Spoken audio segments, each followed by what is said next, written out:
दोस्तों आपका फिर से स्वागत है मेरे नए यूट्यूब चैनल सुनना प्रथम में। दोस्तों आज हम डिस्कस करने जा रहे हैं 13 जुलाई तक के करंट।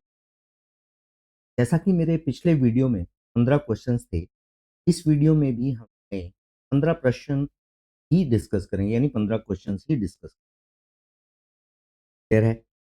चलिए शुरुआत करते हैं आज के पहले क्वेश्चन से। पहला क्वेश्चन है, the theme for BRICS meeting in Rio de Janeiro on July 7 2025 was. 7 जुलाई 2025 को रियो डी जेनेरियो में होने वाली ब्रिक्स मीटिंग का विषय क्या था? क्वेश्चन ये है, तो इसका आंसर है strengthening global south corporation for more inclusive and sustainable governance. Clear है। अब यहाँ पे स्टूडेंट्स साउथ को लेकर भ्रमित ना हो, ठीक है, इसमें कोई कंफ्यूजन नहीं होना चाहिए। यहाँ पे कई बार क्या होता है, जो शाब्दिक अर्थ होता है वो नहीं चलता है, तो हमें इकोनॉमिक्स की टर्म्स में ये समझना पड़ेगा। तो जो भी स्टूडेंट्स यूपीएससी की प्रिपरेशन कर रहे हैं, तो उनके लिए ये वर्ड बहुत इंपॉर्टेंट है। यहाँ पे ये जो साउथ वर्ड दे रखा है, जैसे कि मैंने इसको हाईलाइट कर रखा है, ठीक है, यहाँ पे जो साउथ वर्ड दे रखा है, south cooperation, south stands for developing countries. Clear है। अब पूरे वर्ल्ड में अगर हम देखेंगे, तो कुछ देश जो हैं वो पूरी तरह से विकसित हैं, और कुछ देश जो हैं वो विकसित होने की श्रेणी में है, यानी डेवलपिंग कंट्रीज। क्लियर। तो ये जो साउथ वर्ड यूज किया गया है, ये यूज किया गया है डेवलपिंग कंट्रीज के लिए। तो इसके लिए स्टूडेंट्स कंफ्यूज ना हो। क्लियर। मेरी सभी को ये एडवाइस है कि शाब्दिक अर्थ ना लें, जो एग्जैक्ट इसका मीनिंग है उसके ऊपर चलें। I hope you understand this. ठीक है, तो चलिए आगे बढ़ते हैं अगले प्रश्न की ओर, अगले क्वेश्चन की ओर। सेकंड क्वेश्चन है, which of the following countries have recently joint new development bank created by BRICS. जैसा कि आप सभी को पता है, क्योंकि ब्रिक्स जो था वो रिसेंटली चर्चा में था, और न्यू डेवलपमेंट बैंक भी चर्चा में था। तो न्यू डेवलपमेंट बैंक यानी ब्रिक्स, ब्रिक्स का क्योंकि ये पार्ट है, तो यहाँ पे ये अनाउंस किया गया था कि ये एक ऐसी करेंसी लॉन्च करने जा रहे हैं जो कि डॉलर को चुनौती देगा। लेकिन उसी टाइम अमेरिका के जो प्रेसिडेंट चुने हुए थे, उन्होंने अभी तक शपथ नहीं ली थी, तो उन्होंने धमकी दे दी थी कि अगर ब्रिक्स, अगर कोई भी करेंसी लॉन्च करता है ब्रिक्स, तो वो ब्रिक्स को खत्म कर देंगे। तो उनका एक पर्टिकुलर वर्डिंग था, BRICS is no more. Clear है। तो आपने ये चर्चा में सुना भी होगा। तो लेकिन दो कंट्रीज ऐसी हैं जहां पे कंट्रीज ने ज्वाइन किया है न्यू डेवलपमेंट बैंक को। क्लियर। तो इसका आंसर देखते हैं क्या है। तो ये है कोलंबिया एंड उज्बेकिस्तान। क्लियर है। ट्रम्प्स की जो स्टेटमेंट्स आ रही हैं वो राजनीतिक हैं, उस पॉलिटिकल स्टेटमेंट्स दे रहे हैं, ठीक है, तो उन पे हम ध्यान नहीं देंगे। उन्होंने बोल दिया है कि जो भी कंट्री जो ब्रिक्स को ज्वाइन करेगी, तो उस पर ट्रेड जो है वो उस पर टैरिफ लगाएंगे वो। ठीक है, तो हम फिलहाल उसमें नहीं जाएंगे। जब भी हमें लगेगा कि ये हमारे examination point of view important है, तो तब हम उसको डिस्कस करेंगे। फॉर द टाइम बिंग, ठीक है, ये दो देश हैं जिन्होंने रिसेंटली ब्रिक्स के न्यू डेवलपमेंट बैंक को ज्वाइन किया है, कोलंबिया एंड उज्बेकिस्तान। चलिए आगे बढ़ते हैं अगले प्रश्न की ओर। नेक्स्ट क्वेश्चन है, which of the following country became first to give recognition to Afghanistan. अब यहाँ पे अफगानिस्तान को लेकर पूरी दुनिया में जो है तालिबान को लेकर एक अलग पॉइंट ऑफ व्यू है कि तालिबान जो है वो एक टेररिस्ट ऑर्गेनाइजेशन है। और वर्तमान में अगर हम देखेंगे, तो अफगानिस्तान में जो तालिबान है वो गवर्नमेंट में है। ठीक है। और अगर हम बात करें इंडिया और पाकिस्तान का, अभी जो संघर्ष होके हटा है युद्ध नाम, बार भी बोला था।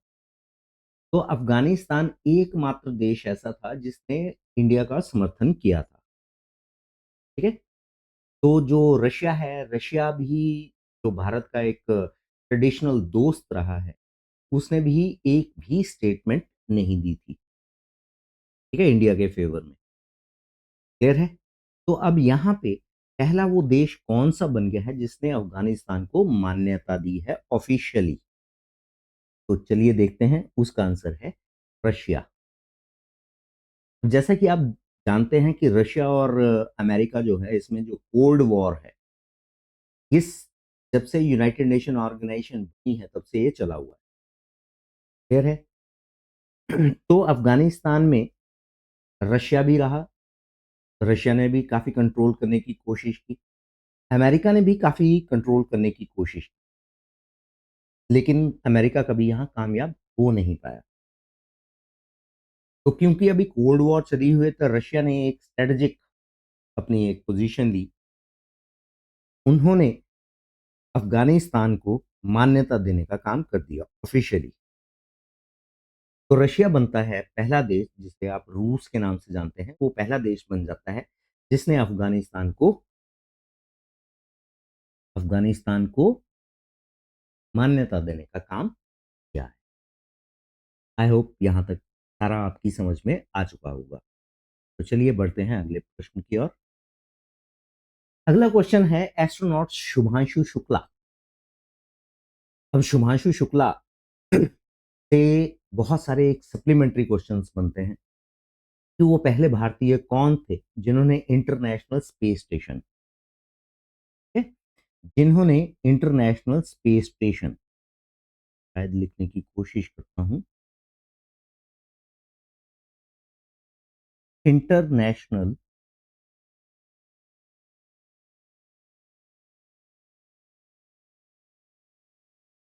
Space station. तो इंटरनेशनल स्पेस स्टेशन में जाने वाले पहले भारतीय कौन? तो वो हैं एस्ट्रोनॉट शुभांशु शुक्ला। जैसा कि आप सभी को पता है कि जो शुभांशु शुक्ला है वो इंडियन एयरफोर्स, ठीक है, तो ये पहले व्यक्ति बन गए हैं जो इंटरनेशनल स्पेस स्टेशन में गए। क्लियर है। वहीं अगर हम मिशन की बात करें कि ये जो मिशन था, तो ये इस मिशन का नाम क्या था? तो इस मिशन का नाम था एक्सियोम 4। ठीक है। एक्सियोम का मतलब होता है कि एक ऐसा सिद्धांत, एक ऐसा प्रिंसिपल जिसपे सभी एग्री कर। तो हमें शब्दों का अर्थ भी पता होना चाहिए, रट्टा मारने से काम नहीं चलेगा। क्लियर है। तो यहाँ पे जो मिशन है उसका नाम है एक्सियोम 4।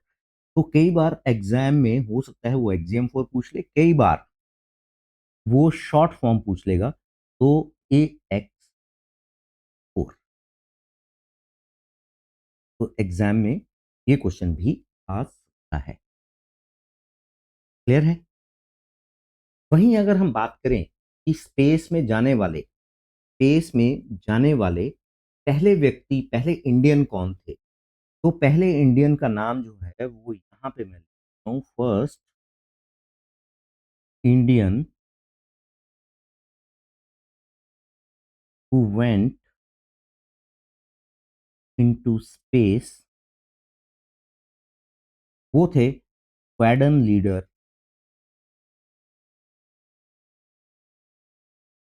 राकेश शर्मा। क्लियर है। तो यहाँ पे पहले इंडियन जो स्पेस में गए थे उनका नाम था स्क्वाड्रन लीडर राकेश शर्मा। ठीक है।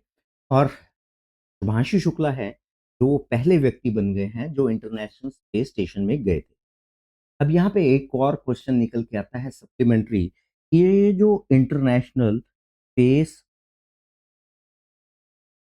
स्टेशन है, ये अर्थ के कौन से एटमॉस्फेयर में है? तो ये है आइनोस्फेयर में।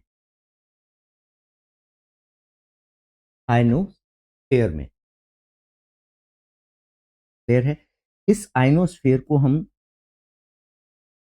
थर्मोस्फेयर के नाम से भी जानते हैं।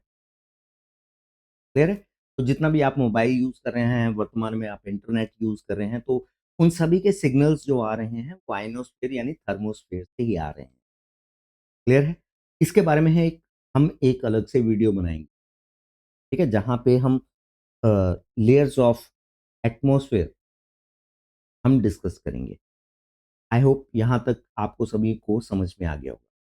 तो चलिए वापस आते हैं अपने बेसिक क्वेश्चन पे कि एस्ट्रोनॉट शुभांशु शुक्ला जो है, उन्होंने स्टूडेंट के साथ इंटरेक्ट किया, तो उन्होंने किस माध्यम के साथ स्टूडेंट के साथ इंटरेक्ट किया है? All India radio, citizen radio, amateur radio और वॉकी टॉकी। ठीक है, तो चलिए देखते हैं इसका आंसर। ये है एमेच्योर रेडियो। ठीक है, एमेच्योर रेडियो। एमेच्योर का शाब्दिक जो अर्थ होता है, एक होता है प्रोफेशनल। प्रोफेशनल यानी बहुत, इसका अपोजिट से आप समझ जाएंगे। प्रोफेशनल का अपोजिट होता है एमेच्योर। ठीक है, एमेच्योर वो व्यक्ति होते हैं जो एंटरटेनमेंट के लिए कोई भी एक काम करते हैं। फॉर एग्जाम्पल, आपने सभी ने गली में क्रिकेट खेला होगा। ठीक है, तो आप क्या थे? आपने एंटरटेनमेंट के लिए क्रिकेट खेला, यानी आप एमेच्योर हैं। लेकिन एक बच्चा जो है वो सुबह 4 बजे उठ के वो ग्राउंड में जाता है, 3 घंटे प्रैक्टिस करता है वहां पे, और फिर उसके बाद वो क्रिकेट खेलना शुरू करता है बड़ा होकर। वो किसी टीम को रिप्रेजेंट करता है, तो वो क्या बन जाएगा? वो प्रोफेशनल। तो आई होप यहाँ आपको प्रोफेशनल और एमेच्योर के बीच में डिफरेंस समझ में आया होगा। तो चलिए आगे बढ़ते हैं अगले प्रश्न की ओर। पांचवा क्वेश्चन है, बहुत इंपॉर्टेंट है। ठीक है, इट्स वेरी वेरी इंपॉर्टेंट। ये पहली बार हुआ है कि भारत में एक नीति बनी है स्पोर्ट्स को लेकर। तो क्वेश्चन है, द खेलो भारत नीति 2025। तो पहला क्वेश्चन तो यही बन जाता है कि जो भारत में स्पोर्ट्स नीति कोई भी बनी है पहली बार, वो कब बनी? तो 2025। ठीक है, national sports policy. It was passed in union national cabinet on July 1 2025। Clear है? और इसमें जो प्राइमरली फोकस, बेसिकली जो क्वेश्चन मैंने बनाया है, खेलो भारत नीति 2025 national sports policy passed by Union Cabinet on July 1, 2025 primarily focuses on which sport? 1 जुलाई 2025 को केंद्रीय मंत्रिमंडल द्वारा पारित खेलो भारत नीति के, जो कि 2025 में बनी, ठीक है, मुख्य रूप से किस खेल पर केंद्रित है? तो मित्रों, ये केंद्रित है फुटबॉल पर। फुटबॉल में इंडिया, ऐसा नहीं है कि इंडिया में फुटबॉल नहीं खेला जाता, लेकिन अगर हम पूरे स्पोर्ट्स में, पूरे वर्ल्ड में बात करें, तो फुटबॉल एक ऐसा स्पोर्ट है जो पूरे देशों में खेला जाता है। इंडिया में बेसिकली क्रिकेट का क्रेज है, लेकिन अगर आप देखेंगे, जिस दिन बारिश हो जाती है उस दिन क्रिकेट का मैच नहीं होता। लेकिन फुटबॉल में तब तक खेल खेला जाता है जब तक फुटबॉल पानी में तैरना शुरू नहीं हो जाता।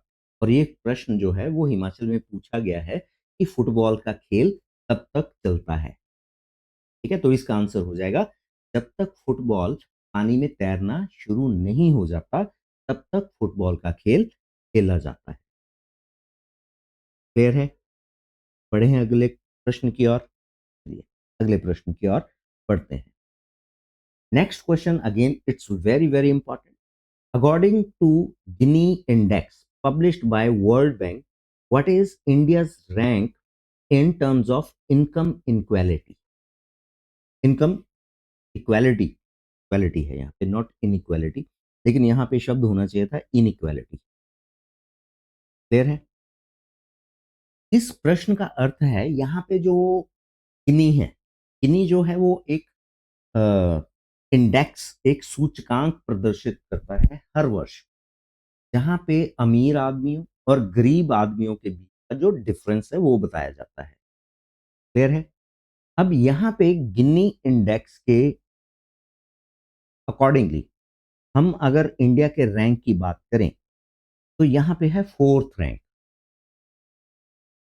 ठीक है, जो कि आई थिंक, मुझे नहीं आइडिया कि गिनी ने ये जो इंडेक्स रिलीज किया है ये किस बेस पे किया है, क्योंकि ये अंधे को भी पता है कि भारत में पिछले 3-4 वर्षों में या 5 वर्षों में या 6 वर्षों में अगर हम देखेंगे कि अमीर जो है वो कोविड के बाद, specially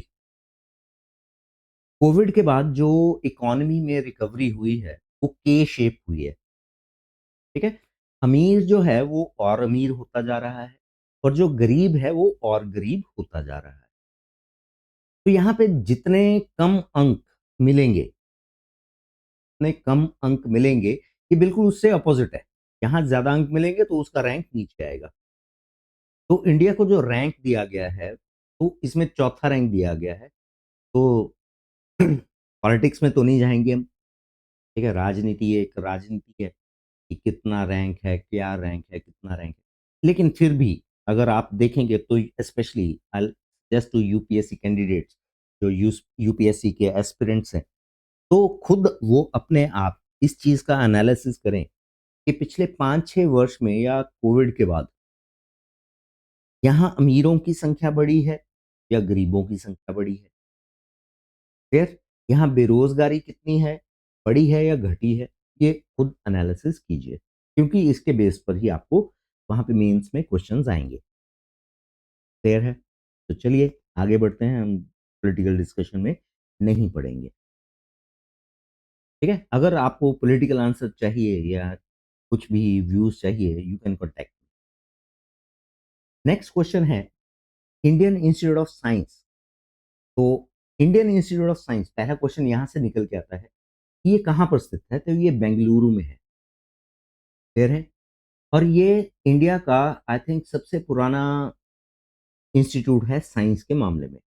it was established by British in I think 1950 1940s, still not sure, but ये मुझे पता है कि ये 19 उसमें ही बना है, 19 आई थिंक 13 14 15 इसी ड्यूरेशन में बना हुआ है।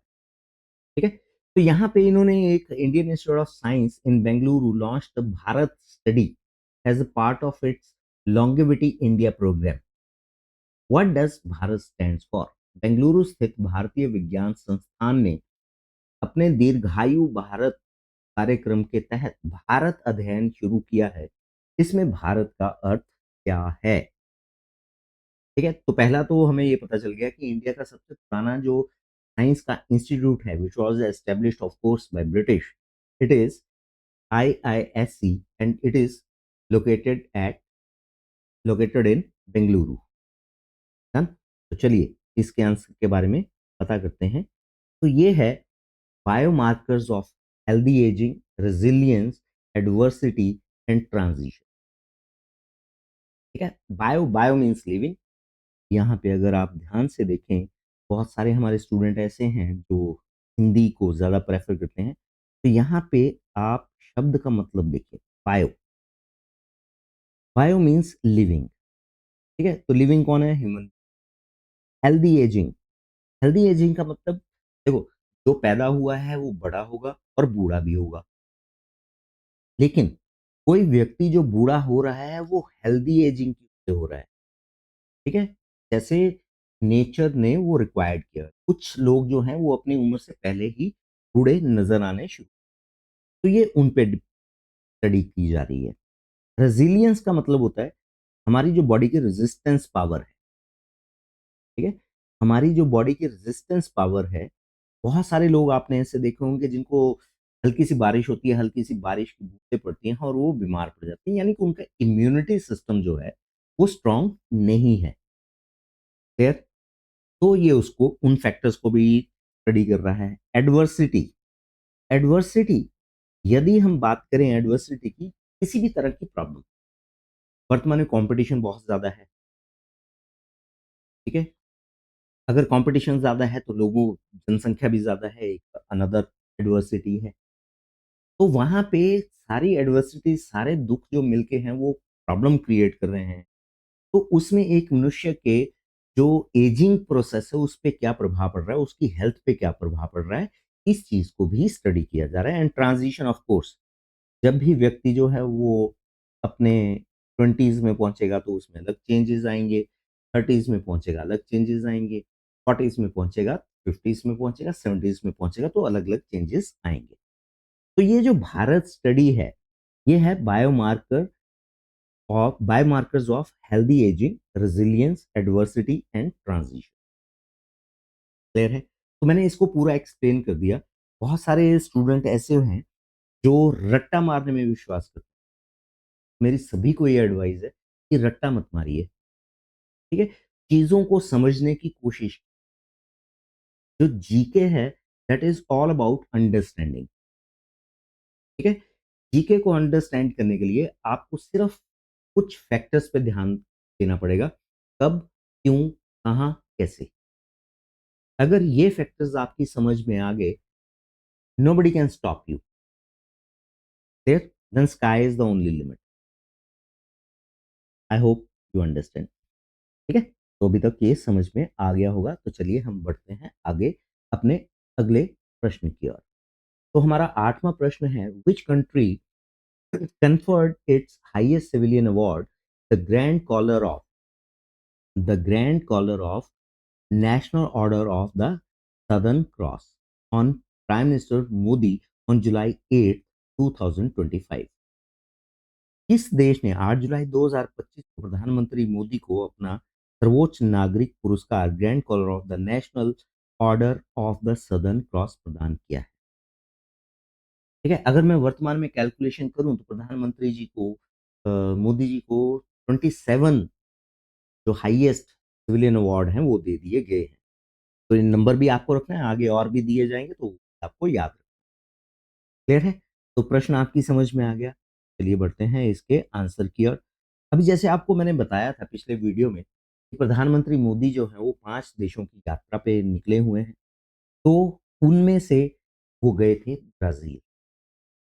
तो ब्राजील ने इन्हें Grand Collar of the National Order, यहाँ जो मैंने मेंशन किया है, Grand Collar of the National Order of the Southern Cross, जो इनका हाईएस्ट सिविलियन अवार्ड है, वो इनको प्रदान किया है। क्लियर है? चलिए आगे बढ़ते हैं अगले प्रश्न की ओर। 9th क्वेश्चन है, what was the approximate contribution of MSMEs to India's GDP in 2024? ठीक है, ये आर्टिकल पब्लिश हुआ था द इकोनॉमिक टाइम्स। क्लियर? तो ये जो मैं एनालिसिस कर रहा हूँ, जितना भी वीकली एनालिसिस कर रहा हूँ मैं अप्रॉक्स, ठीक है, I am giving a disclaimer, मैं 7 न्यूज़पेपर्स को डिस्कस करके कर रहा हूँ, जिनमें मेनली द हिंदू है। ठीक है, उसके बाद द ट्रिब्यून है, इकोनॉमिक टाइम्स है, फाइनेंशियल टाइम्स है, दैनिक जागरण है, क्योंकि दैनिक जागरण जो है वो खबरें ऐसी होती हैं जो दैनिक जागरण में आती हैं। उसके बाद हिमाचल को कवर करने के लिए मुझे हिमाचल का सहारा लेना पड़ता है। उसके बाद हिमाचल का ही देखने के लिए मुझे एक हिमाचल का जो ऑफिशियल न्यूज़पेपर है गिरिराज, उसका सहारा लेना पड़ता है। तो ये जितने भी मैं प्रश्न बना रहा हूँ, ये उन सभी न्यूज़पेपर्स को स्टडी करके मैं बना रहा हूँ। क्लियर है? तो this is my disclaimer. Clear? तो क्वेश्चन की ओर देखते हैं। MSME, MSME means micro, small and medium enterprise. ठीक है, तो माइक्रो यानी छोटे, बिल्कुल छोटे उद्योग जो हैं, इसको लेके अभी इस फाइनेंशियल ईयर की शुरुआत में अनाउंसमेंट हुई है कि हर एक को डिफाइन किया गया है एक नई टर्म्स। तो वही हम देखेंगे। तो यहाँ पे क्वेश्चन ये पूछा गया है, what was the approximate contribution of MSMEs to India's GDP in 2024? तो ये यूपीएससी के जो एस्पिरेंट्स हैं उनके लिए बहुत इंपॉर्टेंट है। तो चलिए देखते हैं इसका आंसर। तो इसका आंसर है 30%। तो 2024 में जो इंडिया की जीडीपी, ग्रॉस डोमेस्टिक प्रोड्यूस, उसमें जो कंट्रीब्यूट किया एमएसएमईज ने, वो 30% कंट्रीब्यूट किया है। क्लियर है? इसी पे आधारित हमारा अगला प्रश्न होगा। अगला प्रश्न है हमारा, what is the target contribution of MSMEs to India's GDP for 2025? 2025 में भारत सरकार ने क्या टारगेट रखा है एमएसएमईज को लेके, जो भारत की जीडीपी में कंट्रीब्यूट करेंगी? आई होप क्वेश्चन समझ में आ गया होगा। तो बढ़ते हैं आंसर की और, ये है 35%। क्लियर है? तो पिछले साल कंट्रीब्यूट किया था 30%, तो इस बार 5% बढ़ा दिया गया है टारगेट, तो ये बन चुका है 35%। क्लियर है? तो ये चीजें ऐसी हैं जो आपको याद रखो। चलिए बढ़ते हैं अगले प्रश्न की ओर। 11वां प्रश्न है, अकॉर्डिंग टू सिडबी, ये जो सिडबी है ये स्मॉल इंडस्ट्रियल बैंक है, ठीक है, small industrial bank. What is estimated credit gap? यहां पे आपको इस चीज का अर्थ समझना पड़ेगा, तो हाईलाइट कर देता हूं। ठीक है, credit gap for MSMEs in India.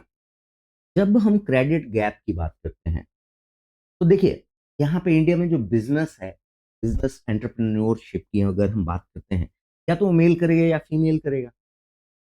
ठीक है, अब यहाँ पे ये जो क्रेडिट गैप की बात हो रही है, यहाँ पे ये बताया जा रहा है कि जो पुरुष हैं, अगर पुरुष कोई बिजनेस स्टार्ट करता है, कोई मेल बिजनेस स्टार्ट करता है, तो उसको लोन इजिली अवेलेबल हो जाता है।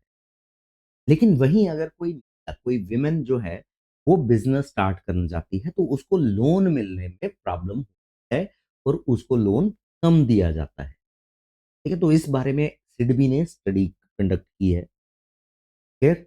तो सिडबी जो है, इसका जो हेडक्वार्टर है, ये एक सप्लीमेंट्री आप नोट कर लीजिए कि ये जो सिडबी है, सिडबी का हेडक्वार्टर जो है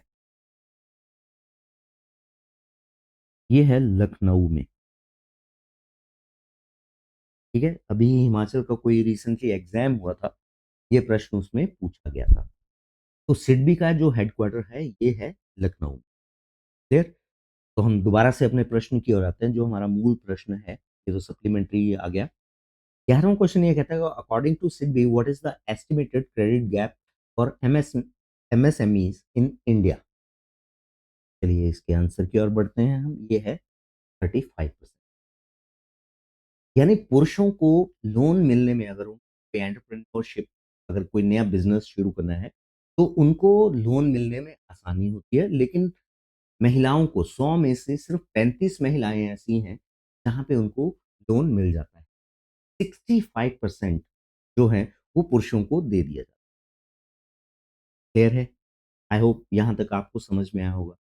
दोस्तों मेरी फिर से रिक्वेस्ट है, अगर कोई पॉइंट, किसी भी पॉइंट में, किसी भी पॉइंट को लेकर आपको कोई भी कंफ्यूजन हो, तो प्लीज आप उसको, जो मैसेज बॉक्स है उसमें रिप्लाई, अब उसमें अपना क्वेश्चन जरूर डालिए। ठीक है, मैं पूरी कोशिश करूंगा कि जितने भी आपके क्वेश्चन हैं, चाहे 10 हैं चाहे 15 हैं, उनका इंडिविजुअली या फिर यहीं पे अपने यूट्यूब वीडियो पे उसका आंसर देने की कोशिश करूंगा। क्लियर है? तो ये प्रश्न आपकी समझ में आ गया होगा। तो चलिए बढ़ते हैं अगले प्रश्न की ओर। 12वां प्रश्न है, as per new rules for MSME classification effective 1 April 2025, what is the revised investment limit for a small enterprises? दोस्तों जैसा कि मैंने अभी बोल के हटा कि दोबारा से डेफिनेशन जो है वो रिवाइज की गई है एमएसएमईज की। ठीक है, तो यहीं से ये एक प्रश्न बनता है कि जो स्मॉल एंटरप्राइजेस हैं, जो स्मॉल एंटरप्राइज है, जिसको हिंदी में हम लघु उद्यम बोलते हैं, माइक्रो तो हो गए बिल्कुल छोटे वाले। ठीक है, जो स्मॉल हैं वो थोड़े उसके ऊपर आ जाएंगे। तो उसमें जो संशोधित निवेश है उसकी सीमा क्या है? यानी इसका टर्नओवर, ये बात टर्नओवर पे हो रही है कि जिसका टर्नओवर हम, जो माइक्रो है कितनी टर्नओवर होगी हम उसको कैसे डिफाइन करेंगे, जो स्मॉल है हम उसको कैसे डिफाइन करेंगे, और उसके बाद जो मीडियम आएंगे उनको हम कैसे डिफाइन करेंगे। ठीक है, तो इसी पे ये प्रश्न है। ये है ₹100 करोड़, यानी ऐसी कंपनी जिनका टर्नओवर जो है वो 100 करोड़ है, उसको हम स्मॉल एंटरप्राइजेस की कैटेगरी में रखेंगे। क्लियर? 1 अप्रैल 2025 से पहले 50 करोड़ तक की 50 करोड़ तक की जिनकी टर्नओवर होती थी, उनको हम स्मॉल एंटरप्राइजेस के कैटेगरी में हम रखते। क्लियर है? चलिए बढ़ते हैं अगले प्रश्न की ओर। अगला प्रश्न है हमारा 13th। As per the new rules of MSME, again इसी पे आधारित है। As per the new rules for MSME classification effective from 1st April 2025, what is the revised annual turnover limit for a medium enterprises? ठीक है, 1 अप्रैल 2025 से प्रभावी MSME वर्गीकरण के नए नियमों के अनुसार मध्यम उद्यम के लिए संशोधित वार्षिक कारोबार की सीमा क्या है? फिर जैसे मैंने बताया कि रिवाइज हो चुके हैं, तो अब ये हो जाती है 500 करोड़। फिर अगर हम एमएसएमई की बात करें, जैसे मैंने अभी थोड़ी देर पहले डिस्कस किया, तो 30% लास्ट ईयर कंट्रीब्यूट किया था इंडिया की GDP. MSME on a larger extent contribute करता है, ठीक है, किसी भी देश की जीडीपी में। अगर स्पेशली जितने भी हम डेवलपिंग कंट्रीज की बात करें, तो बहुत सारे उद्योग ऐसे हैं जहाँ पे छोटी छोटी इन्वेस्टमेंट है, लेकिन उन्होंने एक एक दो दो लोगों को जो एम्प्लॉय कर रखा है, तो उससे एम्प्लॉयमेंट भी बढ़ती है। तो इंडिया की मैक्सिमम एम्प्लॉयमेंट जो है वो एमएसएमई सेक्टर में है। क्लियर है? ठीक है, यहाँ मैं किसी पर्टिकुलर इंडस्ट्रियलिस्ट की बात नहीं करूंगा। ठीक है, हमें समझना पड़ेगा कि जितनी भी एमएसएमईज हैं, कोई एक चाय बना रहा है तो उस चाय आगे भेजने के लिए किसी व्यक्ति को एम्प्लॉय कर रखा है, तो उस हिसाब से एमएसएमई जो है भारत में सबसे ज्यादा रोजगार उत्पन्न करता है। क्लियर? चलिए यहां से आगे बढ़ते हैं हम अब अगले प्रश्न की ओर। 14th क्वेश्चन है, the penultimate question. On July 19 2025, which country conferred highest civilian award, the order of the most ancient welvichia welvichia mirabilis to Shri Narendra Modi? Pronunciation में थोड़ी दिक्कत है, ठीक है, तो welwitschia मिराबलिस award to Narendra Modi. जैसा भी मैंने थोड़ी देर पहले आपको बताया कि नरेंद्र मोदी जी को अभी तक 27 सिविल हाईएस्ट सिविलियन अवार्ड दिए जा चुके हैं। और हमने अभी थोड़ी देर पहले डिस्कस किया कि नरेंद्र मोदी जी जो हैं वो 5 देशों की यात्रा पे गए थे। तो ये जो अवार्ड दिया गया है, ये दिया गया है, क्लियर है, नामीबिया। अब यहां से हम बढ़ते हैं अपने आखिरी प्रश्न की ओर, जो कि बेहद इंपॉर्टेंट है। ठीक है, और हिमाचल के पॉइंट ऑफ व्यू से तो बेहद ही इंपॉर्टेंट है। तो प्रश्न है कि what is the full form of PARAKH, an initiative by NCERT established as an independent constituent unit. जैसे कि आपको पता है एनसीईआरटी, ठीक है, जितनी भी हमारे स्कूलों में बुक्स पढ़ाई जाती हैं वो एनसीईआरटी की पढ़ाई जाती हैं। ठीक है, तो उन्होंने एक इनिशिएटिव शुरू किया है जो कि 3rd क्लास, 6th क्लास और 9th क्लास के लिए किया गया है। ठीक है, I will mention over here, ये किया गया है 3rd, 6th और 9th क्लास के लिए। ठीक है, यहाँ पे जितने भी तीसरी क्लास के बच्चे हैं, छठी क्लास के बच्चे हैं और 9th क्लास के बच्चे हैं, यहाँ पे एक टेस्ट कंडक्ट किया जा रहा है जो कि मैथमेटिक्स और लैंग्वेजेस पे आधारित है। तो वहां से जितने भी स्टूडेंट्स हैं उनका आईक्यू लेवल टेस्ट किया जा रहा है। ठीक है, तो पहला प्रश्न तो यही बन जाता है कि ये जो परख जो इनिशिएटिव है, ये किन किन क्लासेस के लिए, तो इसको मैं नेक्स्ट वीडियो में भी डिस्कस करूंगा। ठीक है, तो ये है 3rd क्लास के लिए, 6th क्लास के लिए, 9th क्लास के लिए। और यहाँ पे परख की फुल फॉर्म जो है वो हो जाती है performance, A option, performance assessment, review, and analysis of the knowledge for holistic development. Holistic development means overall development. Clear? I hope in questions को आपने देखा होगा कि ये काफी इंपॉर्टेंट क्वेश्चंस हैं। ठीक है, बहुत सारे क्वेश्चंस जो हैं वो यूपीएससी के लिए बहुत ज्यादा इंपॉर्टेंट है।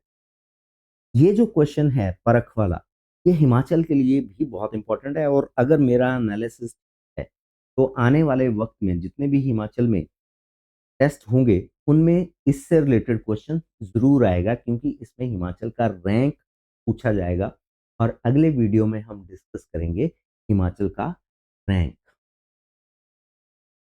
क्लियर है? तो दोस्तों आज का वीडियो हम यही समाप्त करते हैं। सुनने के लिए विशेष धन्यवाद। अगर आपको ये वीडियो अच्छा लगा हो तो आप अपने दोस्तों के साथ इसको शेयर कीजिए, बेल आइकन बजाइए, ठीक है, ताकि नए वीडियो जब भी मैं डालूं उसके बारे में आपको information. Thank you very much. धन्यवाद।